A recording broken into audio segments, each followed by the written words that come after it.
Good morning and welcome to The Point. It is Monday, November 9th, 2020.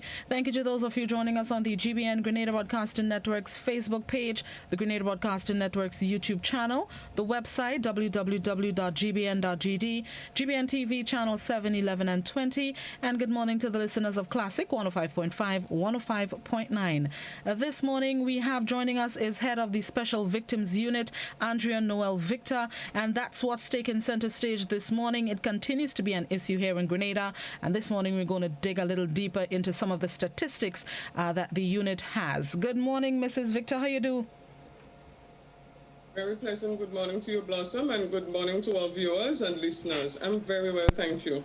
All right, so let's get right into it. One of the issues that continues to plague the Isle of Spice is that of sexual abuse and other sexually related crimes that the unit deals with. So let's deal with the statistics before we get into specifics. What are the stats that the unit has so far?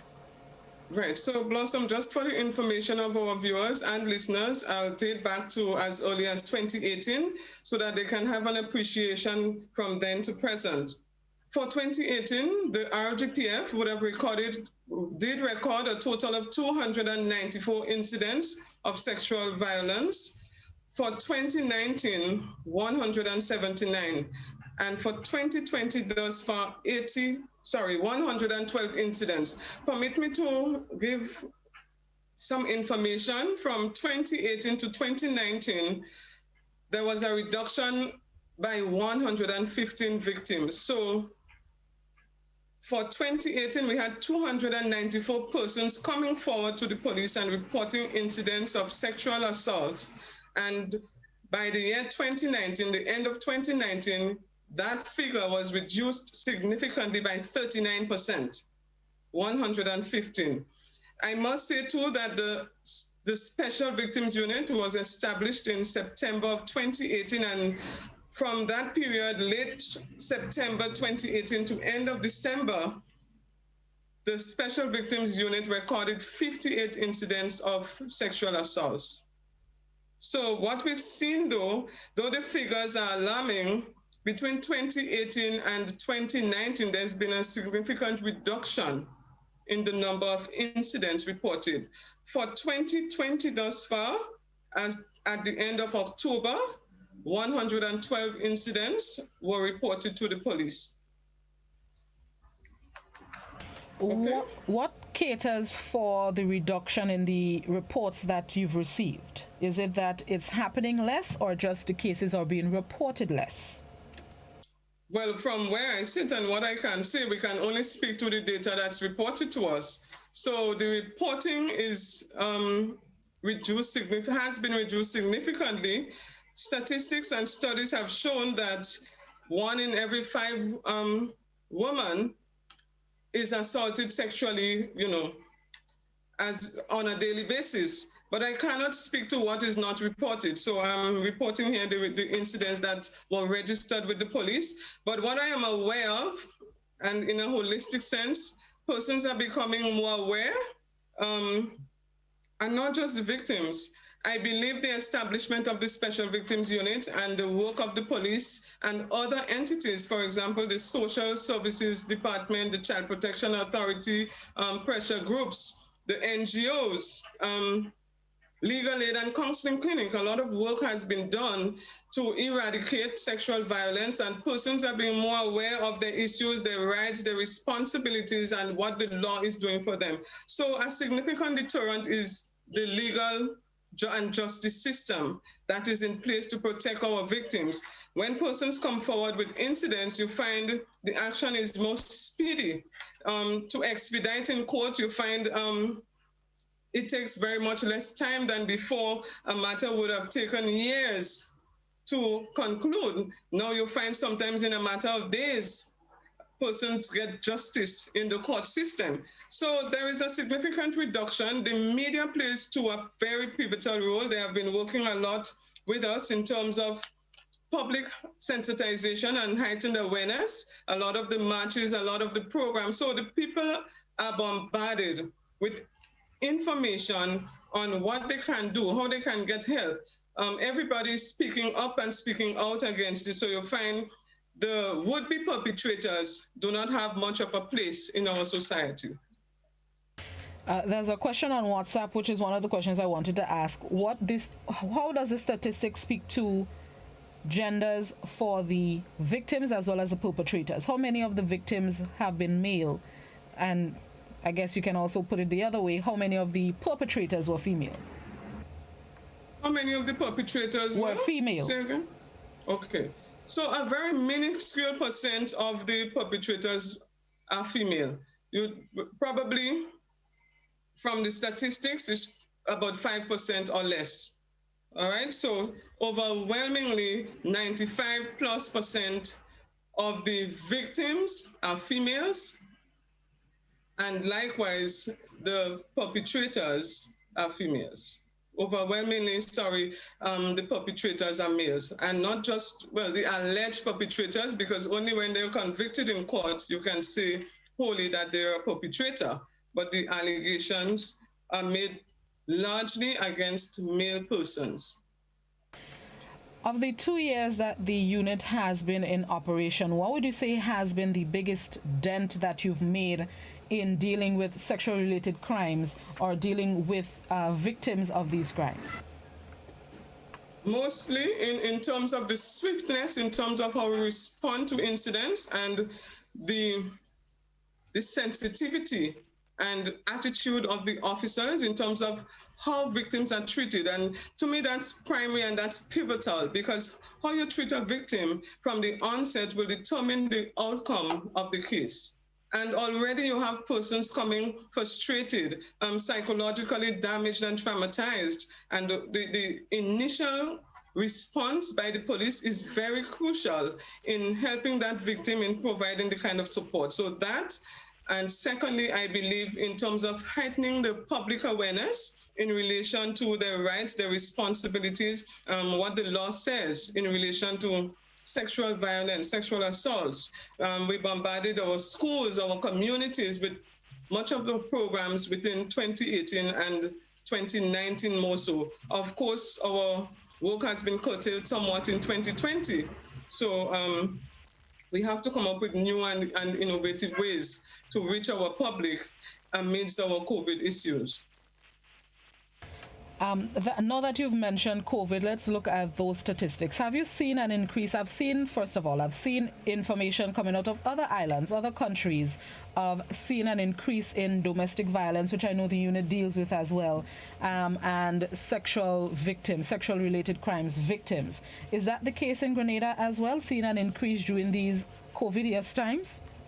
Interestingly, let me speak specifically to the period of lockdown, and if I were to give you the stats from the overall statistical data for the police, in March, we saw 13 recorded reports, April 5, and by then we were open, April and May, we've had 8.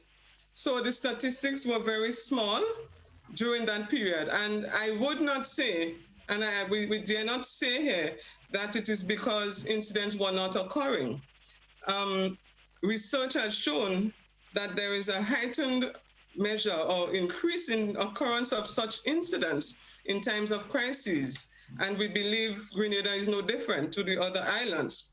Nonetheless, there might be many reasons why persons were not able to come forward, probably uncertainty as to whether the system was operating as normal, because we understand what we've been through. And with the lockdown, again, you find if persons were hunkered down with the quote-unquote would-be perpetrators, you find they may not have had that leverage or that liberty to call, take the phone and call, or to leave the home to come to report an incident of abuse. So between that period, we did not see an increase in incidents, and so too with domestic violence, I cannot see. But thereafter, in June, for example, we saw 13 incidents reported and July 18 respectively. And similarly with the domestic violence. So subsequent to the reopening of the place in terms of persons being able to access the bus and go to work, because a lot of persons choose the opportunity when they're at work to report the incidents for fear of the person at home, knowing what is happening. So yes, subsequently we saw an increase in the incidents, because if you look at January and February, we had 11 and 13, and in June and July, we had 13 and 18 respectively. So we could say subsequent, and it may be, when we look at some of them would have occurred months before. So we can say there might be not necessarily an increase, but probably an average. For the people who may not be aware, what role does the Special Victims Unit play in the whole instance, the wide spectrum of sexual abuse, domestic violence, and even child abuse? What is the specific role of the Special Victims Unit? Should that be my first point of contact if I am a victim? The Special Victims Unit plays a crucial role in providing support and investigation with all incidents of sexual and domestic violence and all forms of child abuse. Now, because of the manpower issues, you find the police at Special Victims Unit may not be able to go out there and deal with every incident. So we work very closely with the police stations, but what happens, the 400 hotline is available 24/7, so persons can call. So we can be your first contact as well as the station. So we do not compel persons to call the 400 hotline, because you'll find, given the decentralization of incidents, you need to have the stations readily available for persons.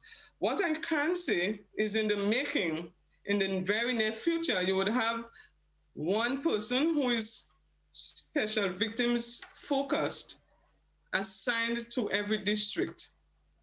So for now, persons can call us, yes, but they also can report to the station, because the station will be able to respond immediately.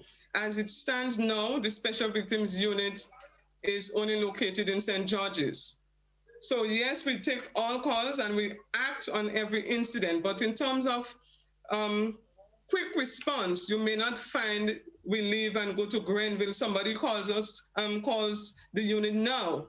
We would call CID in Grenville so that they can give immediate attention to that incident, and the Special Victims Unit will follow up and make sure what has to happen. If it's a very sensitive incident, you find, yes, we will respond and move up to that area. But you have stations in every district to buffer that kind of response. And of course, the force is a holistic, the police service, I prefer the term service, but we force, it's a holistic entity. So we follow up on every incident, and the stations are expected to refer all matters to the Special Victims Unit. So we have knowledge of information and incidents throughout the trial and state. What about the age ranges of our victims? Do you have that statistics? Maybe the youngest that we've seen, let's say for 2020 so far, the youngest victim and possibly the oldest. Interestingly, for the statistical data for 2020, and I said we've had 112 incidents reported, 17 were between the ages of 0 and 9, which is 15% of the total. 10 or 9% were between the ages of 10 and 12, 60 or 54% between the ages of 13 and 15 years, and 42 or 38%, 16 plus. All right, so we see largely here, 13 plus are our category of greatest concern, not ruling out the lower age. And of course, the 0 to 9 category is also of concern. 17 incidents with persons between the ages of 0 and 9 years, and 60 between 13 and 15 years. 54%. So more than half of our area of greatest concern is 13 to 15, and we are also very concerned for the tiny tots. One of the issues, though, a lot of the incidents with the smaller children happens between their peers, with persons who are their age. So the intervention is different The intervention is different. They will not be arrested, of course. So we have more social intervention. The Child Protection Authority plays a key role in providing that kind of social intervention. Usually the police too, we get the parents involved on both sides and we intervene through what we call a case conference. The Office of the Director of Public Prosecution is usually almost always involved in providing legal guidance to the Special Victims Unit when we have matters of that nature. I just wanted to make sure we're on the same page. So when are those the categories that we have, or is it that we really have victims who are not even 1 year old yet? Or is that just how the category is divided? That's the category. That's the category. I think we not for 2020, but from my tenure here, I am certain we've had, there was, I think, 2 incidents under 2. Yes, and even this year we had one, at least 2. Yes, yes. And the perpetrators, for lack of a better words, being like 8 and 9 as well. How do we treat with that with that case where we have perpetrators who are not even into double figures as yet? How we deal with that? Right, so I think I mentioned it, maybe you missed it, but the law does not cater for them to be charged. Right. Someone under 12 cannot commit rape, and as I said, the Child Protection Authority would take up most of that in terms of social intervention with the home, because usually persons who start out being perpetrators at that age will continue into adulthood, and you need to nip it. So the Child Protection Authority would intervene and do investigation in the home, right? And a lot of the times you would have to move children, especially the victims sometimes, because if a lot of the issues sometimes may stem with unsupervised children. You know, parents not paying attention to what is happening with children and those sort of things. Again, the police, we also intervene and we bring in both families and have a case conference where they are informed in a very serious way as to what the law says and what the implications can be provided that this behavior persists. Okay, that's a lot to gather with the age of some of these perpetrators. Let's take a quick break and then we're going to come back and continue the discussion. Let me gather myself a little bit. This is To The Point on Classic and GBN. We'll be right back.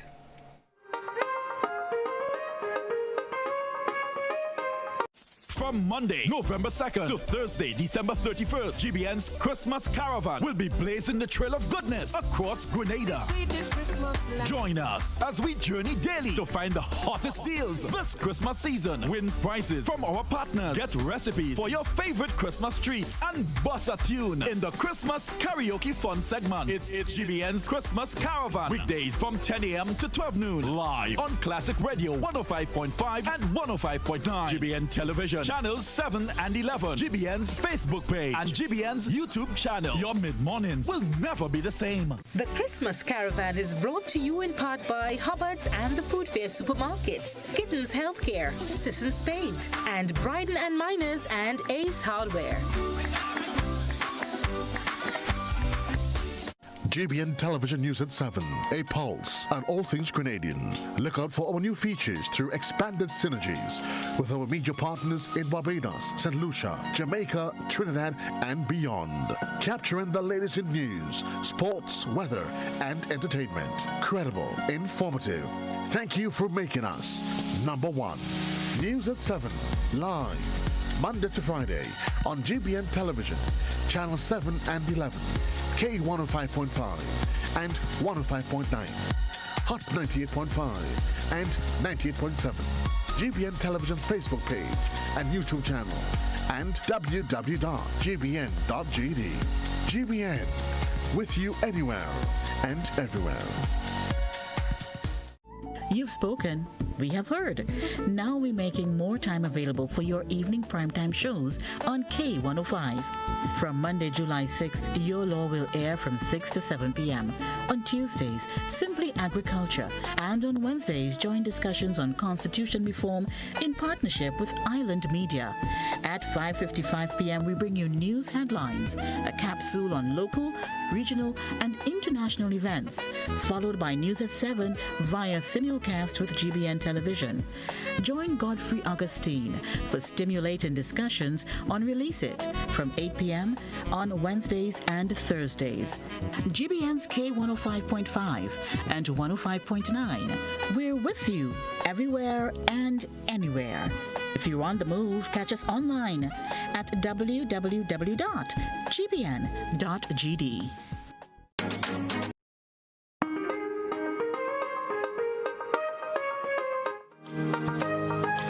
Welcome back to The Point, speaking with head of the Special Victims Unit, Andrea Noel-Victor. Ms. Victor, before we took the break, now that I've regathered my thoughts, with the ages of, I don't like to call them perpetrators, but I guess that's really what they are.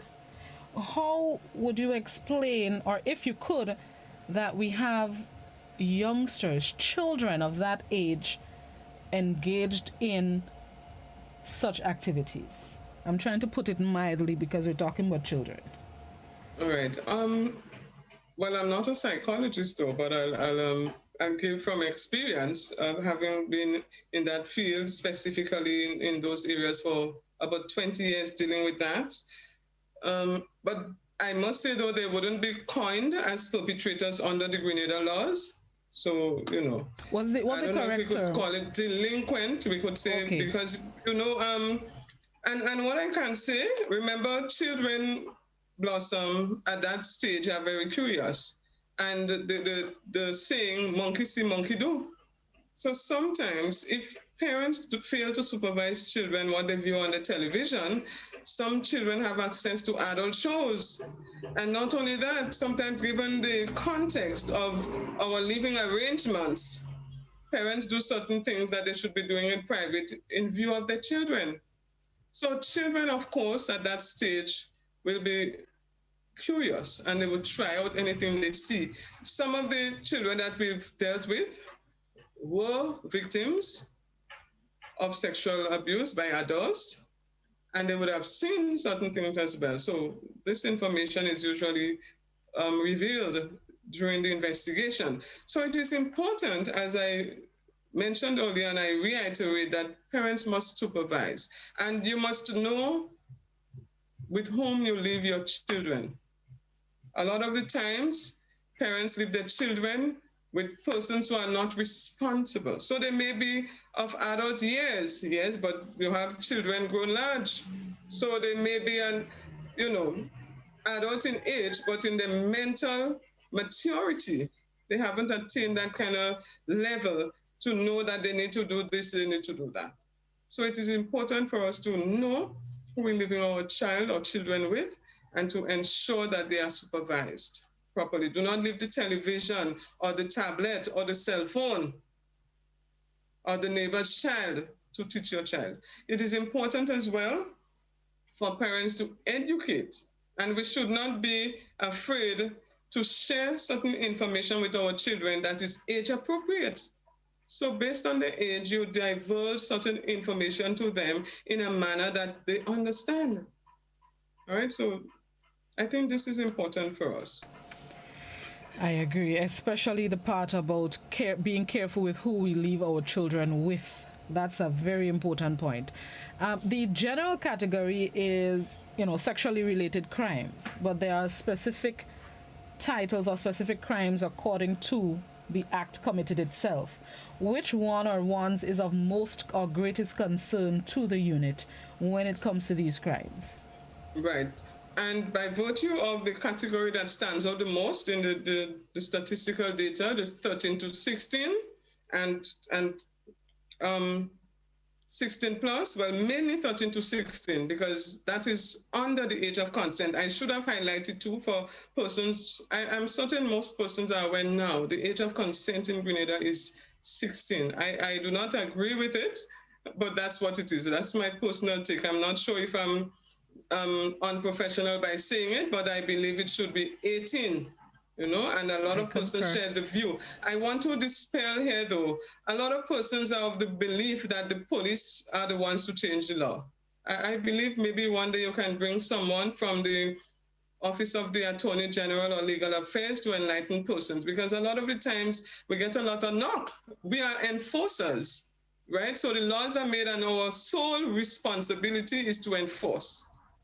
And we do a lot in terms of educating, but in terms of making laws, I want the public to know that they too play a pivotal role in the changing of laws and so on. Now, the categories of greatest concern continues to be sexual intercourse with a female person between the ages of 13 and 16 and under 13 years. So that is how it is coined, sexual intercourse with a female over 13 and under 13. And also rape. Rape is climbing in terms of, I do not have the figures here, but also indecent assault. And indecent assault it can be a mere touch. And people take that for granted. The law is, the penalty is 5 years for indecent assault. So if one touch somebody's private parts, private part now, the upper leg is included in the categories of private parts. So one can be arrested and charged and sent to prison for a maximum of 5 years if found guilty. So we want persons to be aware, all right? So rape, of course, is non-consensual and by force, non-consent, okay? There have been, let me see how I could put this gently. Not even over the past few months, we have seen reports of missing people reports of young girls, young ladies, and then subsequently we will get a notice saying she has been found. No details usually, which I guess is expected, no details where she was found and so on and so forth. But there are also conversations that these young girls are visiting adults, not even just adult men, adults, and engaging in sexual activity. What comes out of those instances? Because it's not just a case of she's back home, but there could be a crime being committed because she is under 16. What happens in those cases?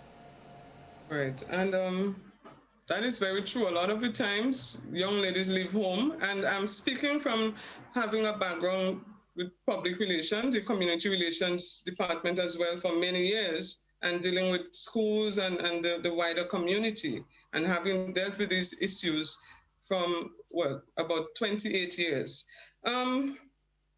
Young females, and not every case, so there are a number of those young females, a lot of the times they leave home with clothing in their bags. So that is where it starts. They leave home with clothes in their bags, so they go to school in school uniform, they change in the school, and they do not return home. They go with an adult, male, whatever. Sometimes some females, they might be staying by a friend, those sort of thing. A number of those incidents, once we can find the evidence, persons are arrested. So yes, when they return, once the information reaches us, we would have an interview with that person along with Child Protection Authority and take it from there. So it depends on the evidence that comes out. Now you have other instances where children leave home, and justifiably so, because home is where the abuse occurs.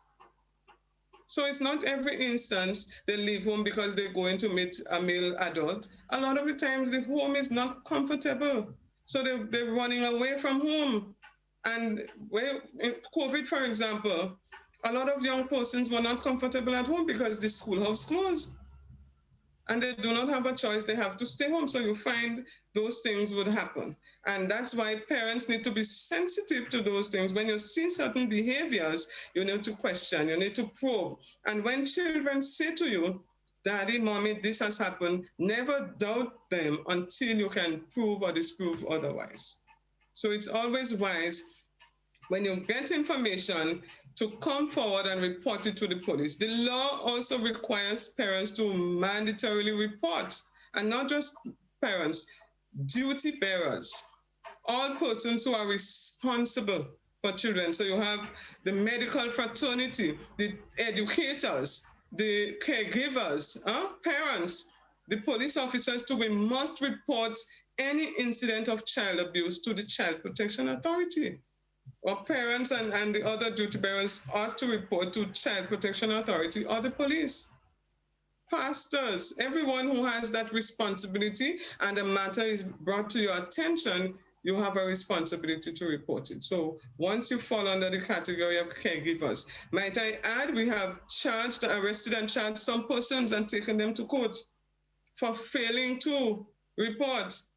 So when we investigate and we take the initial statement from the victim, we attempt to get in it from it as well, from that child, what they did. Did you tell your parent? What was the reaction of your mother, your father, whoever you reported it to? And then but it's not just saying, well, they didn't do anything. We have to investigate further to prove that they didn't. So it's a lot of things. But I believe here, the role of parents are very crucial. You must have a crucial eyes, a crucial ear. Know who your children's friends are. Know where they associate, those sort of things. A while ago, you just mentioned approving, disproving, or proving. The other side of the coin has been not necessarily in Grenada, but false reports or reports that are turned out to not be true. Is that prevalent in Grenada? Men or women filing reports of cases that did not happen? There are a few that I can say because we've arrested a few persons, but I can't say prevalent. Remember too, a lot of this might come out in the courts, and some matters take quite a while in the courts. So yeah, so just about a month ago, we arrested one person for, and it's not just proving or disproving. There are persons who seeks to obstruct the due execution of the law. So the police has a right under the law to question persons like parents. Just this past week, we've had a parent who said she's not giving a statement, and I said to the officer, let her know she's going to be charged. Because if a matter is reported and your child is underage, and the police approaches you for a statement and you are not cooperating, then it can be deemed as obstructing the due execution of the law. So I should have indicated too, our role is not necessarily to prove or disprove. The court will do that, but we must have evidence. That's the point I should have used, the term. We must have evidence. So you can't just say, oh, somebody didn't act. You must have the evidence. Understood. And to show, why they didn't act, if at the time they weren't in a position to, they sick, those sort of things. Were they sick, were they indisposed, those sort of things. Understood. At this point, let's welcome and invite comments, questions, queries, concerns from members of the public who may have as it relates to the Special Victims Unit and sexually related crimes. You can call us on the landline 435-2041, message us on WhatsApp. It's also 435-2041. Please, only written messages on WhatsApp. And you can post your comments as well on Facebook and YouTube. So let's go to our first caller. Good morning, caller. Good morning. Yes, I was wondering if Dr. Pancho couldn't put a team together to really find out if this situation is related to poverty, if there's a link between poverty and abuse of children in that manner. Thank you very much. Thank you very much, caller. Mrs. Victor, is it, well, maybe outside of the scope of the unit, but is it something that can be done or something that has been undertaken? Truly, from where I sit, I cannot say, but I am aware that the Ministry for Social Development has a psychosocial unit responsible for coordinating of such situations. So I know Dr. Pancho also is part of the ministry's team. So I would prefer they say whether or not that is feasible for them. A question on Facebook: what is the process of follow-up that happens after an incident is reported? Does the SVU work with the social services for the removal of the victims or the accusers from the home where applicable and placed into safe environment, or is that just up to Social Services Child Protection Authority? Well, the police usually and must accompany when they're removing children. In terms of placement, that's entirely up to them. When I say up to them, in terms of where the child has been placed, a lot of the times we make recommendations when we assess a case. Sometimes I get very tough on that because there are some cases up front. You can tell that child cannot go back to that home. So my attitude would change when it comes to that because I'm very passionate about these things. We work along with them very closely because we have to accompany them a lot of the times to visit the homes, especially where it is determined that the parents can be hostile or persons can be hostile. Yes, we work with them, and you must accompany them when they're taking away children to prevent violence. So all is not with the Special Victims Unit, but the police. Overarchingly, the police plays a key role in that action. Good morning, caller. Good morning. I do appreciate many things that have been said. This lady, you could see she's unwell in truth. Like how she explained, and she's well. Now, as far as I'm concerned, there are a lot of people who have been placed. As for example, I heard one man name being called. Does he have a to all the questions? Okay, that's one thing. Now, when I look at this, somebody said, possible, I believe that these are what is happening in the world. Most people or most children that are victims, it is because the parents are reasonable poor. I don't know what that means. Now, and besides that, if you look into the homes that these things happening, forgive me, the parent or the children may have, or the mothers may have 6, 7, 8, 9 children, and they do not know how they get in food for the children. So something must happen, and people abuse their power, especially when they're in authority. It's not only being a president that you are in authority. You could be a man or a woman who has money, or who has, as they say, education, and you abuse your authority. You abuse your power. You could be a policewoman or a policeman, and you abuse your power. Now, what is happening in the world? People take advantage of the poor people, or the people who seem to be poor and do not want to uplift themselves. In fact, when I say uplift themselves, they don't want to educate themselves because they just don't know right from wrong, and they believe perhaps they are reasonable or well educated. Okay. And this is the reason why you will have problems. People, they are poor, and the poor would always remain poor, and they would be always vulnerable. Okay. Thank you very much. Ms. Victor? Not much comment, but poverty is a big issue. One can maybe anecdotally we can say that poverty can be a tributary contributor to these kind of situations and settings.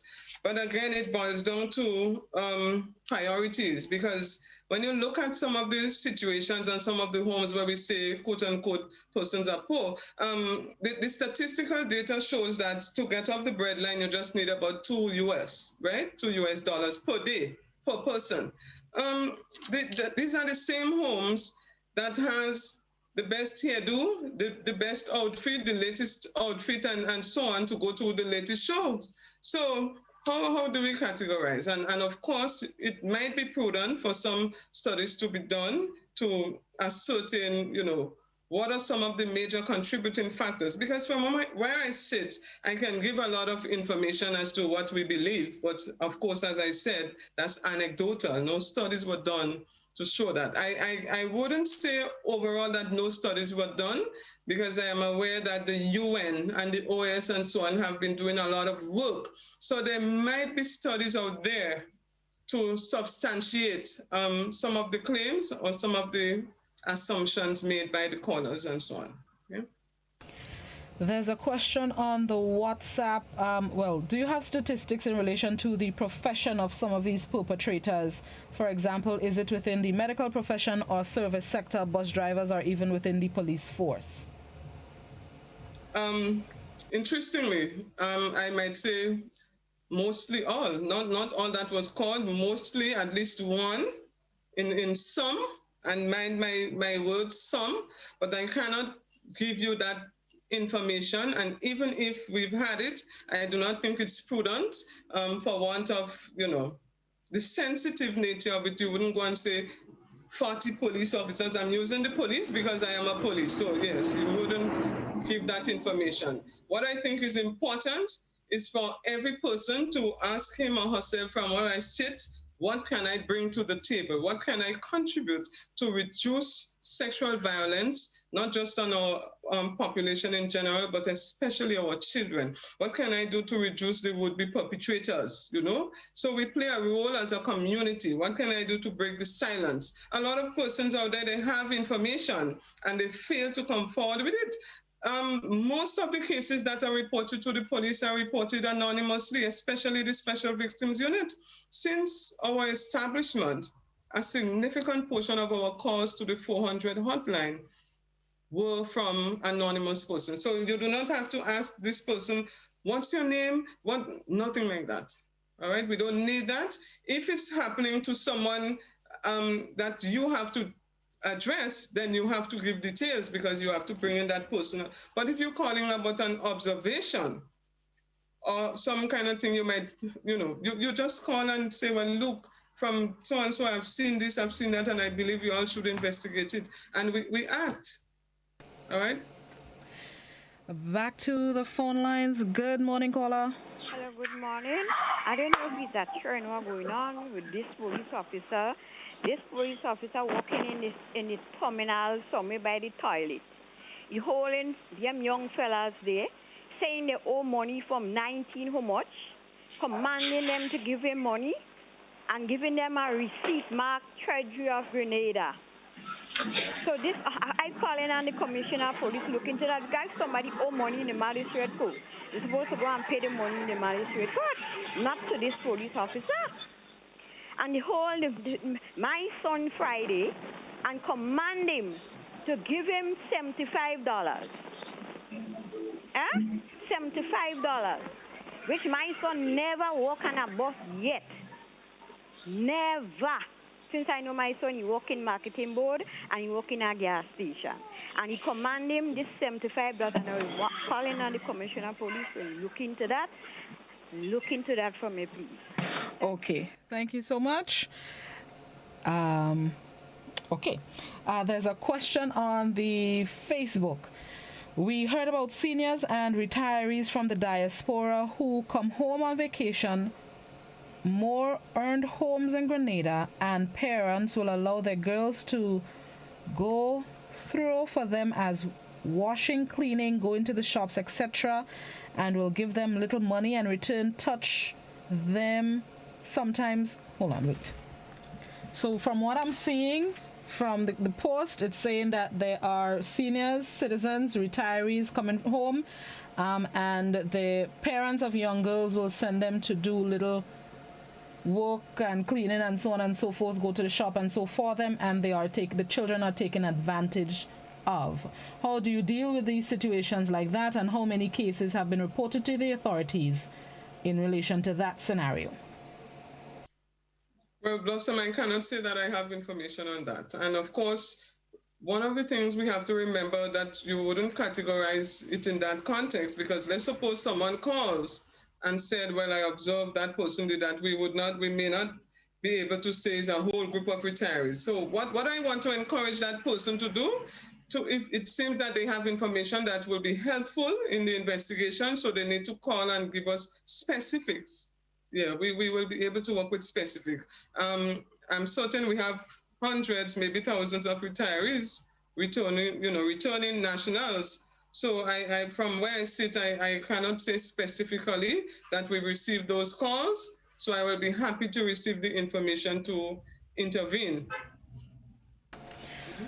A WhatsApp question: when a person has been convicted, instead of putting them in prison, what help is given to that person and the victim to deal with the incident?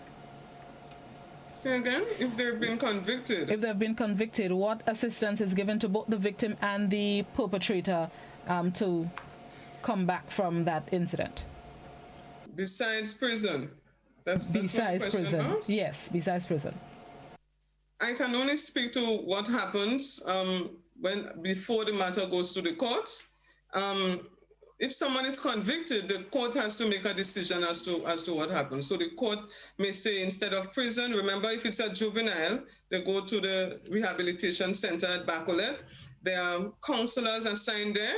If once it's a conviction, the court gives the decision. So, and you'll find again, the court would warrant the social entities, for example, the Social Services Department under the Ministry of Social Development and the Child Protection Authority, when there's a minor, to intervene, all right? So that decision would have to be taken by the court, and the court would say what happens when there is a conviction. But I am aware that even after the conviction, the social entities continue to intervene, to provide counseling, to provide psychotherapy and social support for these persons. And in terms of the perpetrators who may not have gone to prison, I am aware that there is the man-to-man program, and that's where the court assigns especially persons convicted in domestic violence incidents. And this program is manned by the Legal Aid and Counseling Clinic. It's a very progressive program and very successful for alleged perpetrators. And of course, when the court finds them guilty, the court assigns them there. So it's perpetrators then. For the victims, there is also a similar program spearheaded by Legal Aid called Changes. So in addition to what Social Services and Gender-Based Violence Unit and CPA provides, that program, the victims of domestic violence can also benefit from the Changes program to get their lives back on stream. Good morning, caller. Yeah, good morning. I just listened to the program, what just happened to be listening to the program, and I had a lady make a statement. Now, after been involved in this kind of situations with children and stuff like that, I know that there was an issue where when after a certain time in the evening, if the police happen to get a report of such incidents, sometimes you don't get anybody at these offices in the evening, so you cannot take any action because you can't bring the young person at the station to stay there, and they're trying to get to the relevant authority who is supposed to be responsible for these things, and they're not in office. So I think that's an issue that have to be addressed. Secondly, just to clarify what this lady was talking about there, because I work at the terminus and I know what has happened. Now, persons will be picked up on warrants, and then these people are supposed to be brought to the prison. But the goodness of the officer, they say, okay, bring them to the station and try to assist them to get them to pay that money. So it's not no scam that taking place. The officers bring them at the terminus station to assist them to get phone calls or to call whoever they want to call. So instead of bringing them to the prison to get the money to be paid, so that they give them a receipt to avoid bringing them in the prison. The lady could also always check. You have a receipt, you could check because the money has to be paid at the magistrate court. Instead of going in the court, they pay the officer who give them a receipt that is from the Treasury. Now, she said that her son never do anything. We have people who commit offense. They commit offense and they were in court, and they still come in and saying, okay, I never do nothing, I don't know about that, until you press them and they say, oh, yes, I remember this, I remember that. So what this lady is saying is not, she can't just say that police should look into this incident and okay, never do anything. That's not so at all. Thank you. Okay. Thank you very much. The first part about being readily available when reports have to be made. I'm not sure what the caller is speaking of, whether he's speaking, because one of the things I want to address to, probably if someone is calling outside of the person who is facilitating the program and they're an authority person, then they should identify themselves and say that. Because for you to take what the person says as authentic, I must say, well, I am so-and-so working with so-and-so, and that's why I can say that this is what happens. Other than that, then the information has to be cleared up. I am not sure what the person is speaking of when they said they're calling, so maybe they could clarify whether they're speaking of the police. I'm not sure. Yes. But what are the things to the 400 hotline? Is there somebody always available at that hotline? It's a 24/7 hotline, yes. Okay. It's a 24/7. So I'm not sure what the caller is speaking of. About they need to clarify this lady and which entity they're speaking of. Yes. Right. A Facebook question. Speaking about the delinquents, there was an incident circulating on social media, I think it was last week, where a grade 3 or grade 4 student drew a picture for a fellow classmate that involved sexual acts. There was concern that the student who drew the picture was potentially sexually assaulted. Was this incident brought to the attention of the Special Victims Unit? And does the SVU make recommendations for concerned people to make reports? Well, as I just said, all persons of concern can report. And one of the things I want to address here, I'm happy you raised the issue of social media, because when we place all the information on social media, the public already tried the issue, and we obstruct the due execution of the law. So I want to encourage persons. I had to speak to a parent some weeks ago, and I'm happy that that was raised, because we have a lot of so-called professionals, and I'm emphasizing so-called, who go on social media and make comments when they are also involved in the system and should be doing something to address. If an situation reaches my attention, and I believe Child Protection or the Ministry of Social Development or maybe GBN or some other police should deal with it, would I go on social media and raise it? No, I would pick up the phone, I would call, and I would say this and this and this.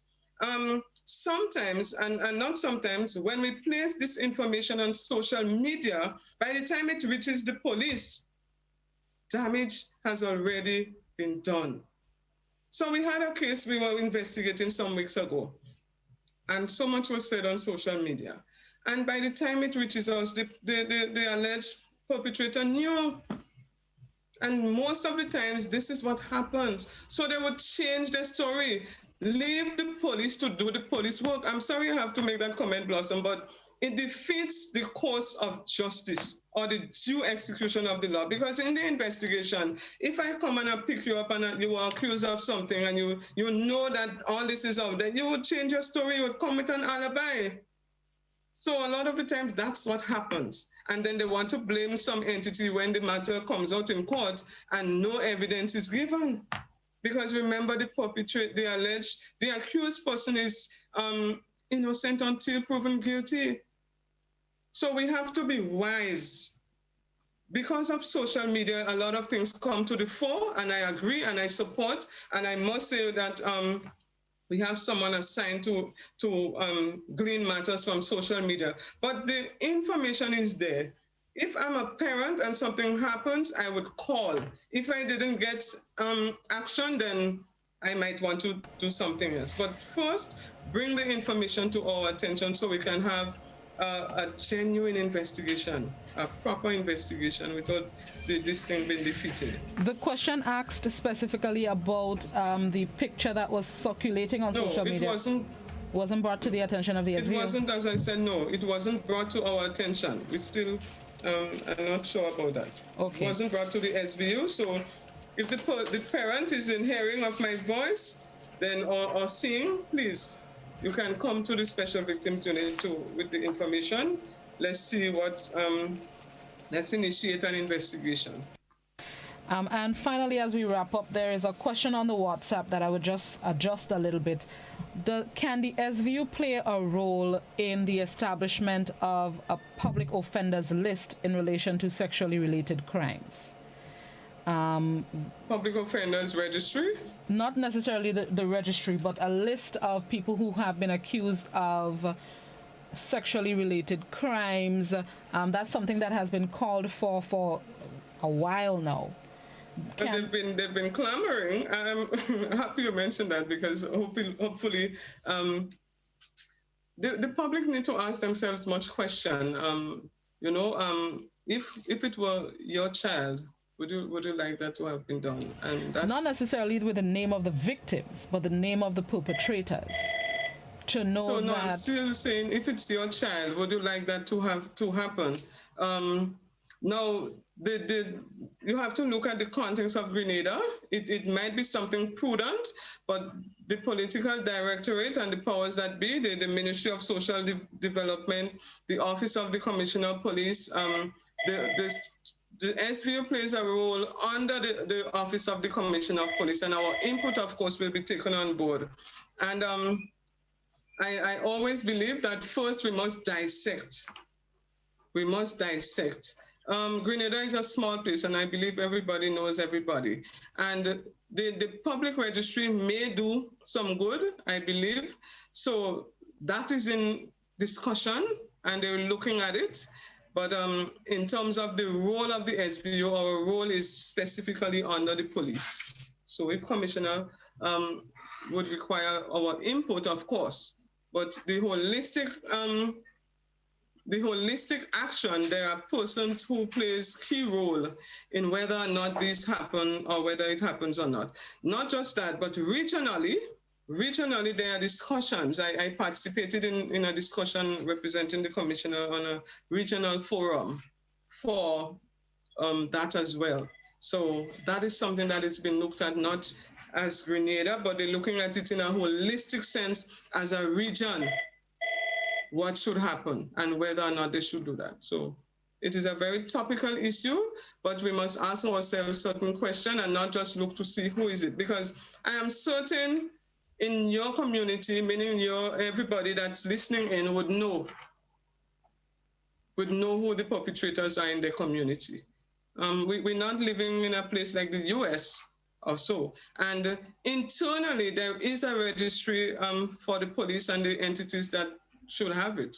So they know who the people are that they're looking at. But it's looked at on a national basis. Mrs. Victor, thank you very much for being our guest this morning, bringing us up to date as to the statistics the SVU has. Appreciate it. Thank you very much. Thank you, Blossom, and thank you very much to our listening audience. Have a blessed day. Thanks, you too. Head of the Special Victims Unit, Andrea Noel-Victor, we thank her for shedding some light on some of the statistics SVU has, and hopefully it has brought the issue of sexually related crimes back to the fore for most of us. Have yourselves a safe and productive Monday. That's the end of my time today. Joseph and Janelle is up next with the Christmas Caravan. Be safe. Continue to be COVID-19 smart. I'll be back with you tomorrow morning, God willing. Be good, everybody.